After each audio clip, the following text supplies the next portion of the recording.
All right. So hopefully you guys made an attempt at that. Um, the y coordinate's the easier one. How far up do we go to get to here? Well, that's still c. This y coordinate is still the same here. The x coordinate's a little trickier, and you got to think of maybe this little triangle that we've got here. If you were to draw an altitude here, a little vertical line here, you'd have this triangle congruent to that triangle. That might help you. If you think of that distance there, this part of it's a, and if this whole thing is a plus b, all the way from the y-axis over to here, then this little distance must be b. And if this little piece has got to be b, sorry, that little piece is b, but you're going the other direction. So hopefully it makes sense that going to the left would be negative b comma c. This is little distance is b, and we're going in the negative direction because here it was a positive. And of course c stays the same. Hopefully that makes sense. All right. Give you a second to draw that next one, and hopefully you can look at that and you can tell exactly what kind of shape that is. Of course, it's a kite, and I'm going to do something a little different. You might say, oh, I'm going to call that a comma b over here. Say a comma 0. Do something a little different here because it's going to involve midpoints. We're going to do something a little more. We're actually going to do a proof. This is the first one we're actually going to prove something a little more involved on this one. And because I'm proving something about midpoints, you're going to see some unusual labels on here that appear to be unusual at first. Instead of this being a comma 0, I want it to be 2a comma 0.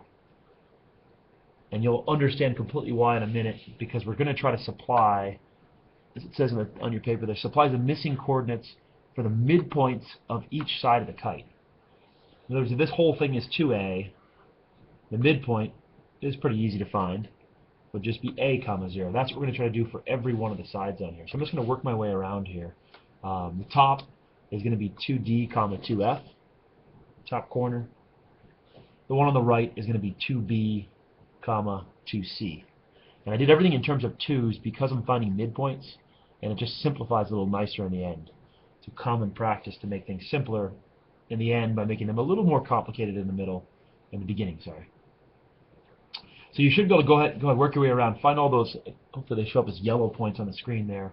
Find the coordinates of every one of these points. It should take you about a minute, maybe 2 minutes, to get every one of those coordinates.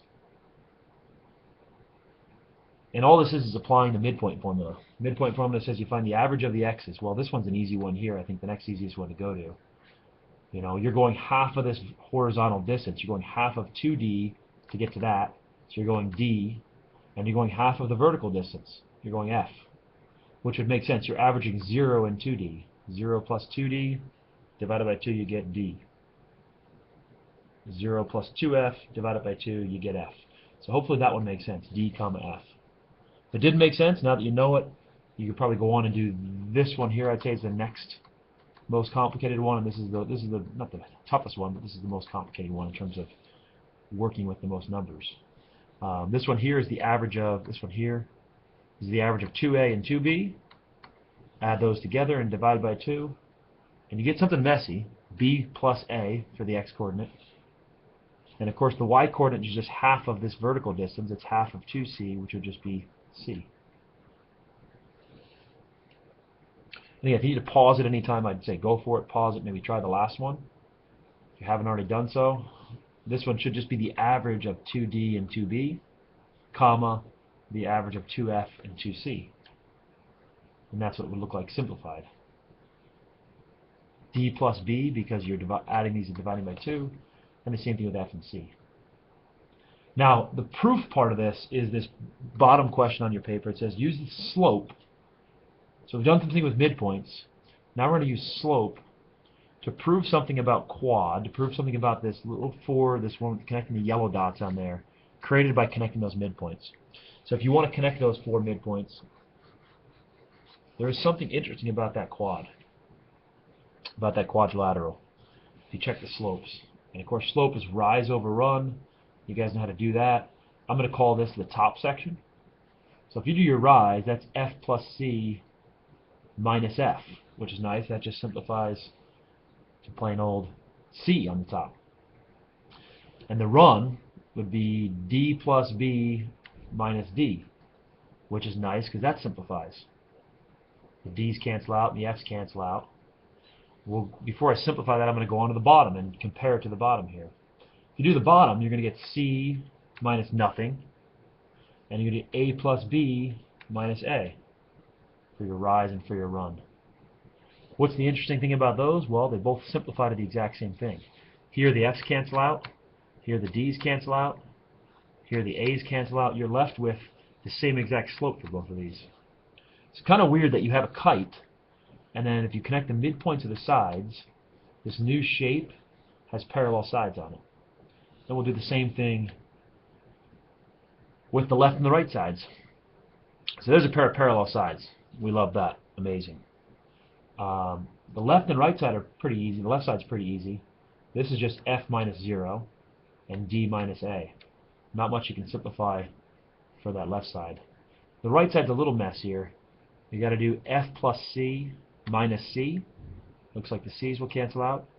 D plus b minus a and minus b, minus the quantity of both of those.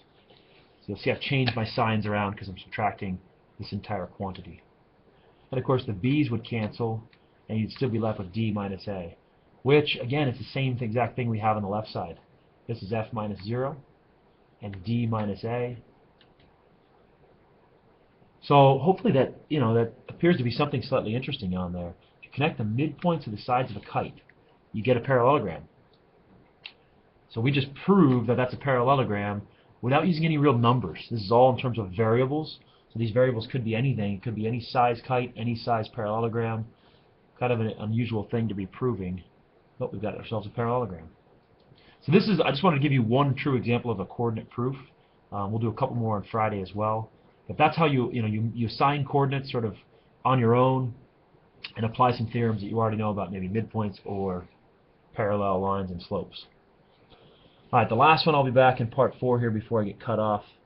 Let me give you some coordinates here. It's an equilateral triangle. I want you to find A and B, and that is 8, 0. I'll be back in the next part to reveal how you might do that.